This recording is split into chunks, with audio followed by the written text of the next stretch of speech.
Short hand class में आपका अभिनंदन है। शॉर्ट हैंड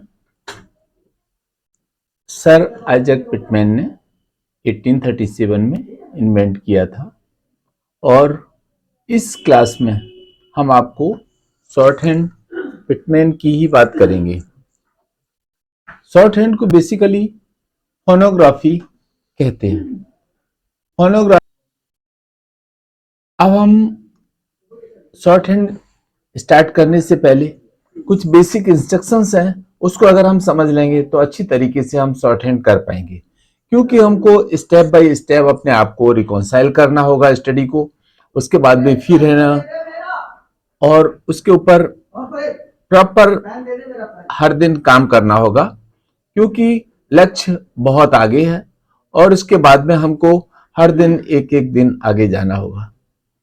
तो देखते हैं कि पहला इंस्ट्रक्शन है कि शॉर्ट हैंड है एक फोनोग्राफी साइन के द्वारा लिखी जाती है। जैसे आप देख पा रहे हैं कि P और B दोनों सेम साइज है, सेम डायरेक्शन है, इन दोनों में कोई फर्क नहीं, सिर्फ फर्क है इसके अंदर में एक इसका कलर का, एक डार्क है एक लाइट है। तो जैसे हम देखते हैं कि B, इस B में और इस B में कोई फर्क नहीं है, दोनों के लिए एक ही सिंबल है। अब हम देखते हैं कि इसको लिखने के लिए किस तरह से हम लिखेंगे। अगला इंस्ट्रक्शन है कि इसको पेंसिल से लिखिए, इसको पेंसिल से लिखिए, क्योंकि हम इसको पेन से इसलिए नहीं लिख सकते हैं कि पेन का एक कलर एक ही जैसा होगा, इसमें हम डार्क और लाइट कलर नहीं कर सकते हैं।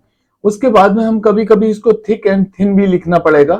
थिक एंड थिन का मतलब है कि हम इसको अगर उस पेंसिल को ज्यादा दबाएंगे तो उस तरीके से आपका जो स्ट्रोक थिक आने लगेगा, और थिन वाले स्ट्रोक है ना, हम उसको कम प्रेस करेंगे तो थिन स्ट्रोक्स आएंगे। रिकमेंडेड पेंसिल होगी हमारी 2B या 4B। अब हम देखते हैं कि इसको नोटबुक को हमको एक फ्लैट सरफेस के ऊपर रखना चाहिए, जिससे कि हमारे स्ट्रोक सही होंगे तो हम अच्छी तरीके से लिख सकते हैं और पढ़ सकते हैं। दूसरा है कि हम अगर प्रैक्टिस करते हैं तो शॉर्ट हैंड नोटबुक के ऊपर ही प्रैक्टिस हमको करनी चाहिए। कभी कभी देखा जाता है कि हम रजिस्टर में लिखते हैं, कभी हम रजिस्टर में लिखते हैं, तो रजिस्टर में नहीं लिखना चाहिए, शॉर्ट हैंड नोटबुक में ही प्रैक्टिस करना चाहिए। अब अगर हम इसको क्या है कि प्लेन पेपर पर लिखते हैं तो हम नहीं लिख सकते हैं, क्योंकि इसके अंदर में एक राइटिंग की व्यवस्था होती है कि अगर हम हिंदी या इंग्लिश के स्ट्रोक कैसे भी लिखें, एक ही उसका मीनिंग होता है। अगर ये बी है तो इसका बी मीनिंग होगी। अगर हम इस तरह से किसी सेंटेंस को लिखते हैं तो उसका मीनिंग चाहे छोटा हो बड़ा हो कुछ भी हो, इसका मीनिंग वही रहेगा, उसका नहीं बदलता है।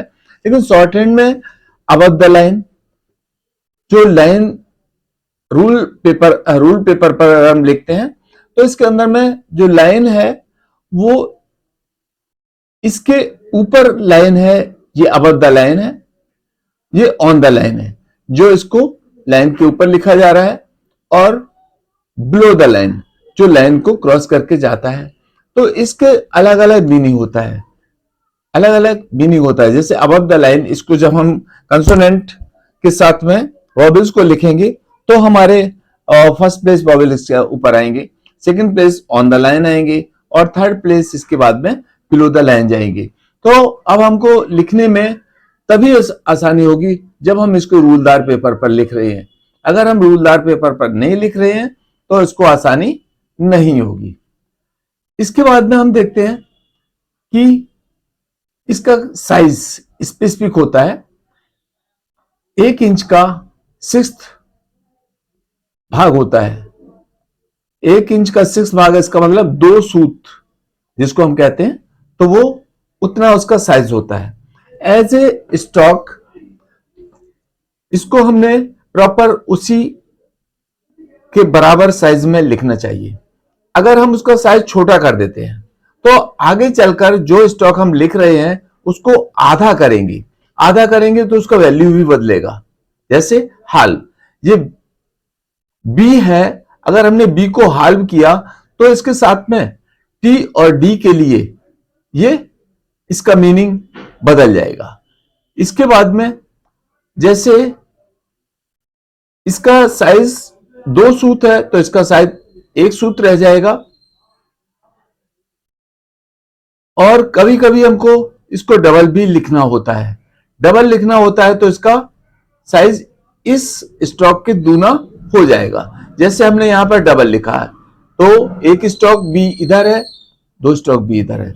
अब हमने लिखने से इसका, तो अगर हमने ऑन द लाइन लिखा है तो बी ही मीनिंग होगा, हाल्व करने से इसका बी के साथ में बी टी इसके साथ में जुड़ जाएगा या बी डी जुड़ जाएगा, और इसके साथ में डबल करने से इसका मीनिंग बेटर हो जाएगा। तो इसके लिए हम करेंगे आगे जिस टाइम पे हमारा लेसन आएगा तो हम उस टाइम पे बताएंगे किस तरह से इसका जो डबलिंग प्रोसेस होता है। यहाँ पे हम सिर्फ इसीलिए एक बात बताने के लिए किया है कि जिससे कि आप इसको एक साइज में लिखें और कोई भी कंफ्यूजन ना हो। कोशिश कीजिए कि आपका जो प्रैक्टिस हो नोटबुक के ऊपर ही होना चाहिए, क्योंकि नोटबुक के ऊपर इसलिए होना चाहिए कि इन दोनों लाइनों के बीच में उसमें आधा इंच का गैप होता है जिसमें हमारे पूरे स्टॉक्स पूरी तरीके से हो सकते हैं। अगर हम रजिस्टर लेंगे तो उसका गैप कम होता है जिससे कि हमारा जो स्टॉक इफेक्टेड होते हैं, तो हमको रजिस्टर वगैरह के ऊपर प्रैक्टिस नहीं करनी चाहिए।